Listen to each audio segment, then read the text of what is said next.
When our colleagues at Classics World fancied a cheap, practical project car, a Rover 75 seemed like a great idea. Buying one sight unseen off Twitter, on the other hand, might not have been.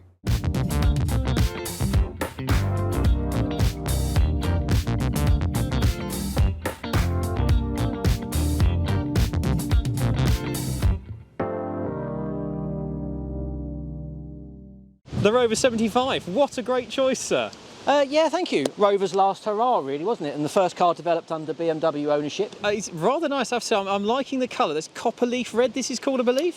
Yeah, copper leaf. It's looking a little bit faded. It didn't sound particularly V6-ish when you arrived. No, it's very much the diesel-powered model and none of the fuel economy because it's an auto, but never mind. Okay, good. What's going on here? Yeah, we wanted to trim some weight out of it, so... Is this the Superleggera Yeah. 75? That's not very solid, then. It's got an official Rover MG tow bar on the back. That puts pounds on it, that does. It really does. You can look at that. That's quality. I mean, can this tow a lot? Yes. I love the split tailgate. Yeah.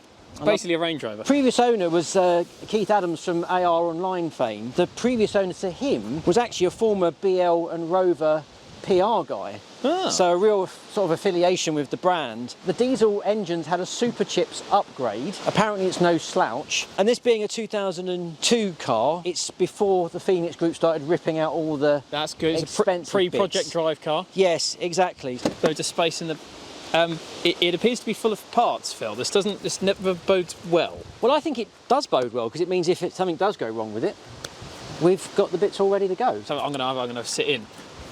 Oh, it's nice in here. I'll tell you what. There probably should be a door handles around there. Yeah, just project lightweight. What's that on the floor there? Is that a bit of trim? Another bit of trim here. Are you sure that shouldn't be attached? It should be attached, Joe. I'm not going to lie. This has got the full screen with the sat nav, and not only that, look, it's actually got TV. Look at that, Phil. There's more parts coming off.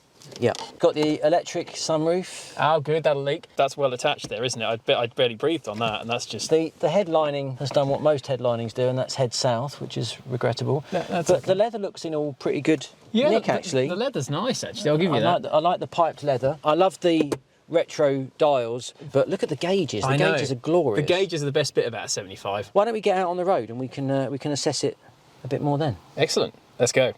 I always liked the Rover 75. I like the Rover 75 story, how it all came about. Therefore, I always thought we've got to own a Rover 75 at some stage. Agreed. When Keith Adams of AR Online fame said that he was looking to sell this, I just sort of leapt on. Well, you were selling the fact that it's being tuned a little bit. So go on, put your foot down. Go on, let's see what she'll do.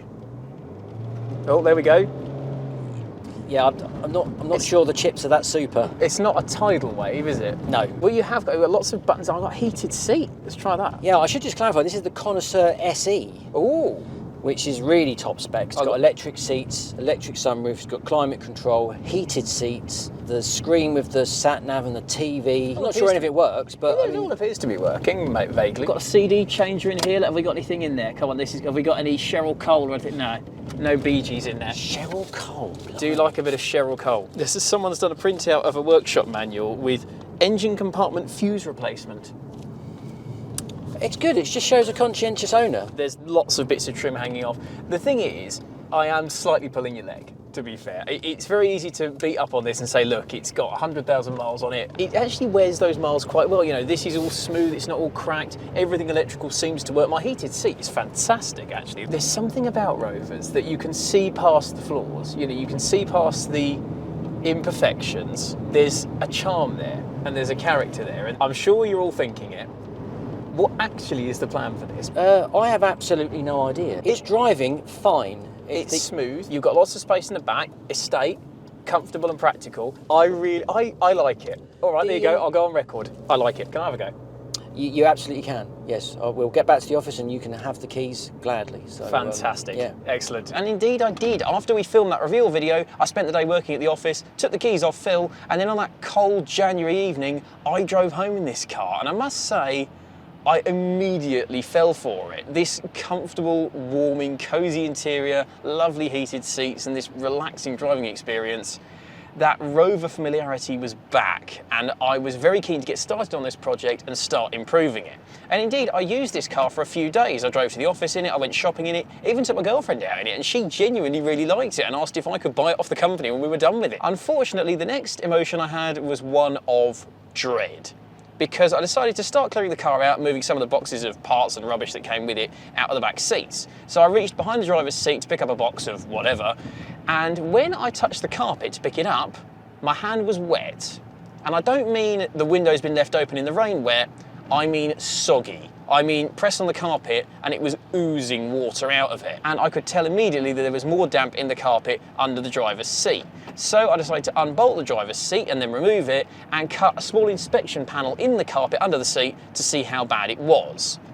And it was a lake under there. Unfortunately, it wasn't just a little bit of damp. There was a good quarter, half an inch of water under the driver's seat in all the carpet, and the spongy sound deadening that's attached to this carpet had absorbed the lot. It was ringing in it. So I started pulling all the trim to pieces, which, given how many bits were falling off, didn't take very long, and I pulled the carpet out, and it was horrible. Absolutely soggy damp. I was wringing water out of it for ages. My long-suffering girlfriend agreed to help, and we pulled the whole interior out of this car. The seats, the centre console, all the interior bits, the climate controls, the sat-nav, everything, so that we were in a position to get the carpet out of this car. And it was a mammoth day's work to get it all done. There are lots of fiddly little screws and bits in this car. It's not that easy to work on, if I'm honest. Eventually we got the carpet out, and after spending a couple of hours with sponges and rags and then running the heating for about half an hour to completely dry this interior out, I had to work out where the water was coming from. And all 75 and ZT owners will be screaming at me, plenum drains, which, if you didn't know, is the most common leak point for these cars. It's a little drain hole at the top of the scuttle, just under all the plastic trim near the wipers. It gets clogged up, it floods where the cabin filter is, it can kill your ECU, which is also located there, and ultimately it can flood your interior. Took all the trim off, took the wipers off, and it was clear.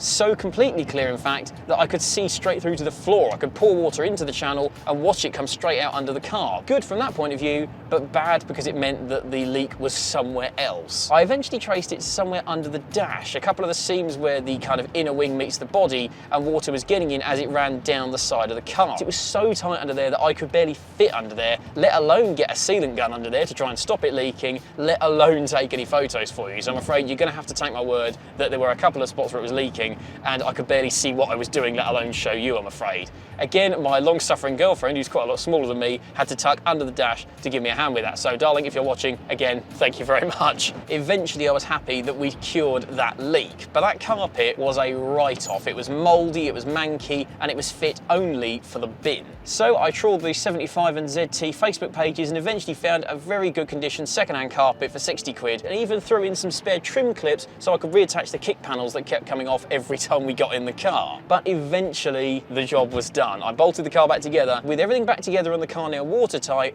I could press the 75 back into service. And when I did, I started warming to it again, because this is a charming old bus to cruise around in. It's so relaxing, so comfortable. Those heated seats, I do love a heated seat, are magnificent. And because it's a diesel automatic, it's just such a lazy, one-handed cruiser. I can waft along. It's been a while since I've had a big, comfortable barge to drive, and it must be said, this 75 has reminded me why I like having one. It's a lovely, relaxing thing to drive this. And because it's an estate, it's hugely practical as well. I can get loads of stuff in the boot. Again, my girlfriend and I go shopping in it. I've put 5 people in it, and it's been a really, really nice car to own and use. If you want a modern classic that you can enjoy every day of the year, that's relaxing, that's comfortable, practical, and safe, and economical, but polish it up, get it looking nice, and you can still show your face at a classic car show, the 75 is a fantastic choice.